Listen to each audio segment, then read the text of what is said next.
মুসা আলাইহিস সালাম আল্লাহকে একদিন বলছেন, আল্লাহ আপনার সমস্ত সৃষ্টি সবার রিজিকের কথা, খাদ্য দুনিয়ার প্রয়োজন পূরণের কথা আপনার মনে থাকে?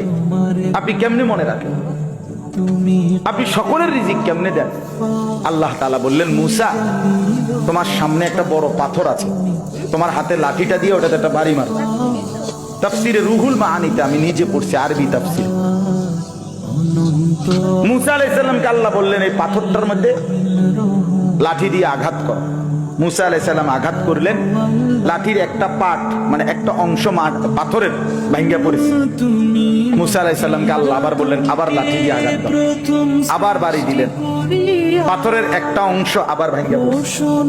আল্লাহ বলেন, আবার মারো, আবার মারো। 4 বার মুসা নবী ওই বড় পাথরটার মধ্যে আঘাত করছে। 4 বারে মোটা মোটা 4টা টুকরা ভাঙ্গা ভাঙ্গা পড়ছে। এই 4র্থ বারের পরে এই 4টা মোটা মোটা টুকরার ভেতর থেকে একটা ছোট্ট পোকা বের হইছে। মুসা আলাইহিস সালাম দেখতেছে এটার মুখের মধ্যে একটা ছোট্ট সবুজ একেবারে পিচ্চি পাতা, এটা খুব খুব করে খাইতেছে।